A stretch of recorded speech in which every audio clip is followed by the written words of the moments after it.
સુરેન્દ્રનગર એલસીબીએ બોલાવ્યો સપાટો. ધાંગધ્રાના નરસિંહપરા વિસ્તારમાંથી દેશી અને ઇંગ્લિશ દારૂ ઝડપાયો. સુરેન્દ્રનગરમાં આવેલા નવા એસપી સાહેબ પ્રેમસુખ ડેલુ દ્વારા બુટલેગરો પર ગાડીઓ કસાયો છે. ત્યારે આજે સુરેન્દ્રનગર જિલ્લા લોકલ ક્રાઇમ બ્રાન્ચ એલસીબીની ટીમને મળેલી ચોક્કસ બાતમીના આધારે ધાંગધ્રાના નરસિંહપરા વિસ્તારમાં એક મકાનમાં દરોડો કરવામાં આવ્યો હતો. આ દરોડા દરમિયાન દેશી અને વિદેશી દારૂ ઝડપાયો હતો.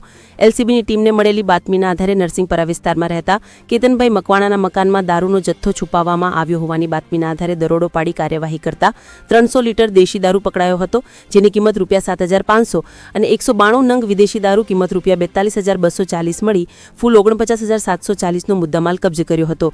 આ દરોડા દરમિયાન એલસીબી પીઆઈ જે જાડેજા, અસલામ ખાન મલેક, સંજયભાઈ પાઠક, દશરથભાઈ રબારી અને પ્રતાપસિંહ રાઠોડ સહિતની ટીમ જોડાઈ હતી.